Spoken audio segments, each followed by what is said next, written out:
اسی لیے قرآن میں اللہ تعالیٰ نے اپنے رسول سے بھی یہ فرمایا ارأیت من اتخذ الہہ ہواہ افانت تکون علیہ وکیلا، اے رسول کیا آپ نہیں دیکھتے کچھ لوگ ایسے ہیں جنہوں نے اپنے نفسانی خواہشات کو اپنا خدا بنا لیا ہے، اپنی خواہشات کو اپنا خدا بنا لیا ہے، اے رسول کیا آپ ایسوں کی سفارش کریں گے، ایسے لوگوں کی وکالت کریں گے؟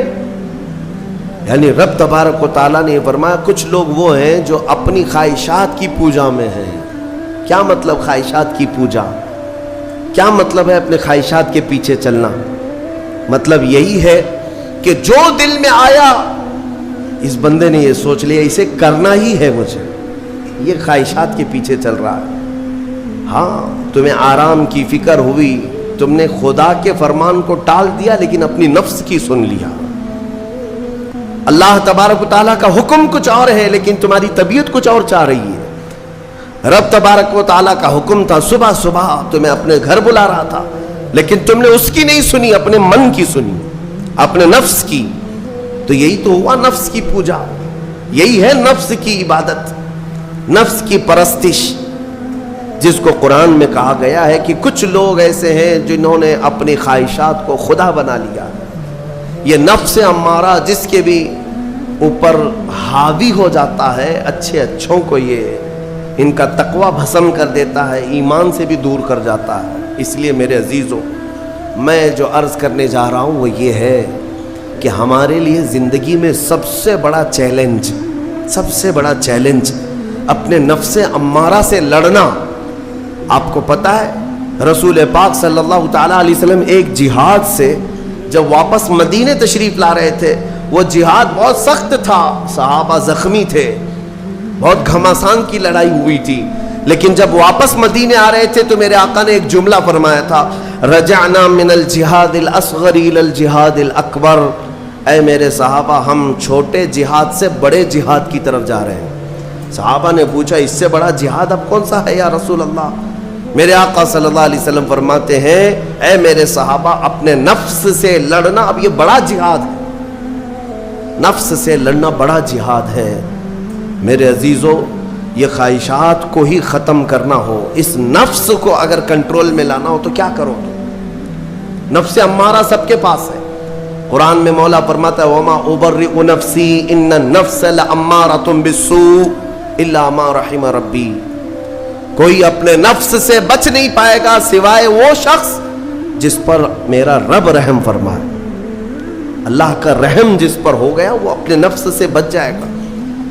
میں آپ کو ایک دعا بتاتا ہوں، حضور پاک صلی اللہ علیہ وسلم اگر دعا کرتے تھے تو اس سے آپ کو اندازہ ہو جائے گا کہ یہ کتنی امپورٹنٹ چیز میں آپ کے سامنے کہہ جا رہا ہوں۔ کون سی؟ حضور جب دعا کرتے تھے تو یوں کہتے تھے اللہ کی بارگاہ میں اللہم لا تکلنی الی نفسی طرفۃ عین، اے اللہ تو مجھے میرے نفس کے حوالے ایک منٹ کے لیے بھی مت دینا، تو اپنی حفاظت میں رکھ۔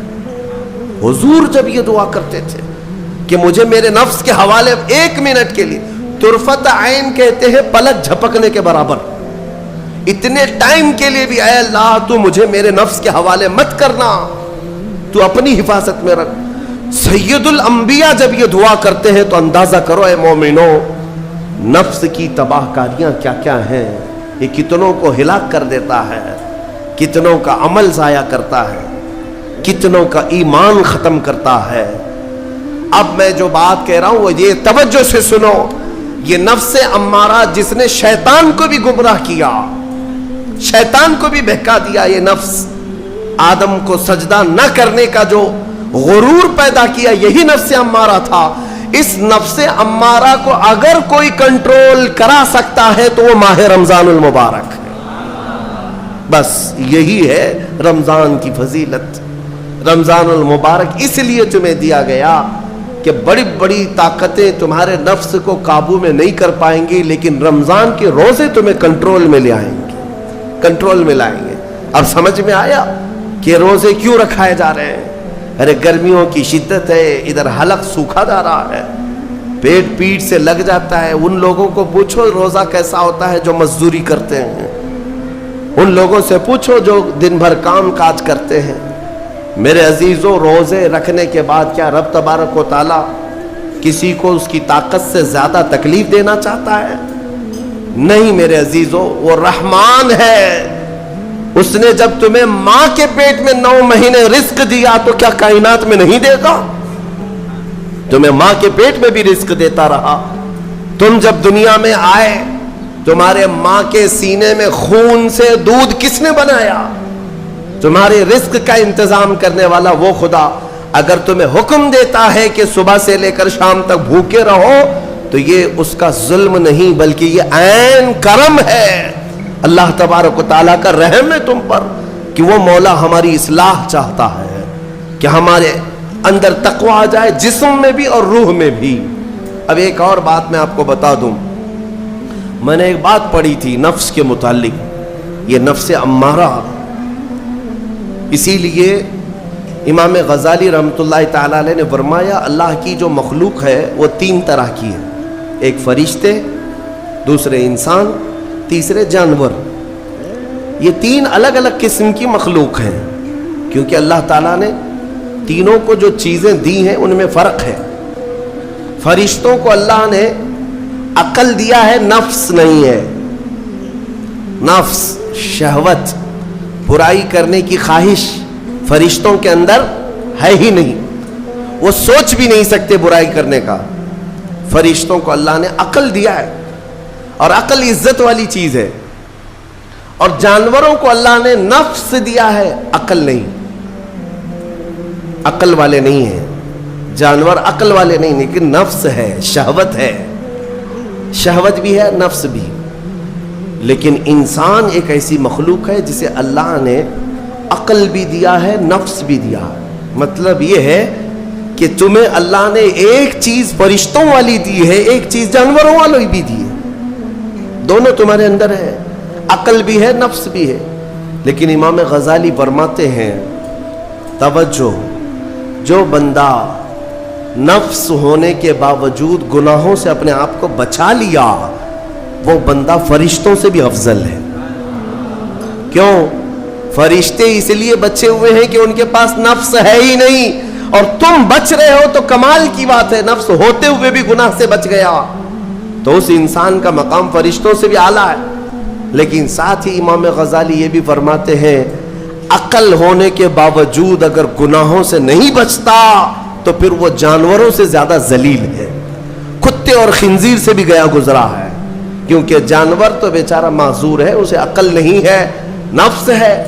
تمہارے پاس عقل ہے، اس کے باوجود حرام کاریاں کر رہے ہو تو جانوروں سے زیادہ گر گئے. فیصلہ تمہارے ہاتھ میں ہے کہ تم کون سی زندگی گزارنا چاہتے ہو. کون سی؟ کہ تم نفس کے پجاری بن جاؤ یا عقل کا صحیح استعمال کر کے فرشتوں والی صفات پر عمل کرو. عزیزان گرامی وقار، نفس اور عقل یہ جو 2 چیزیں ہیں ان کو میں آپ کے سامنے تھوڑا سا کھول کر کے عرض کرتا ہوں. عقل جو ہے عزت والی چیز ہے، جسے بھی دی گئی ہے وہ عزت والا ہے. کیوں عزت والی ہے یہ عقل؟ پوری دنیا میں عقل کا ہی تو کمال ہے. جس کے پاس عقل ہے وہ بادشاہ ہے، جس کے پاس عقل ہے وہ لوگوں کو ہانکتا ہے، پوری دنیا کو ادھر سے ادھر کر سکتا ہے. عقل. اور نفس جو ہے، نفس برائیوں کی طرف بلانے والا، عیاشی کی دعوت دینے والا، موج مستی کرانے والا اور اپنے آپ کو تباہ کروانے والا. اچھے بھلے نوجوان، 25 سال کی کڑیل جوانی ہے، کون ہے جو انہیں نشے کے اڈے پر لے جاتا ہے؟ کون ہے جو ان کو تباہ و برباد کرتا ہے؟ نوجوان کو اچھی طرح سے معلوم ہے کہ میں کوکین، افیون، ہیروئن لوں گا تو میرے جسم کے ساتھ کیا ہوگا، اسے معلوم ہے. لیکن اس کے باوجود عیاشی کروانا یہ نفس کی عادت ہے. کسی کے اوپر نفس غالب آتا ہے، کسی کے اوپر عقل غالب آتی ہے. عقل جس کے اوپر غالب آ گئی وہ اچھا آدمی ہے، نفس جس کے اوپر غالب آ گیا وہ شیطان کا پجاری ہو گیا، نفس کی سننے والا. اب یہ دونوں جو چیزیں ہیں میں بتاتا ہوں آپ. روایت میں ملتا ہے کہ جب اللہ نے عقل کو بھی پیدا کیا اور نفس کو بھی پیدا کیا تو اپنے سامنے حاضر کیا. عقل سے پوچھا کہ اے عقل بتا میں کون ہوں اور تو کون ہے؟ عقل نے کہا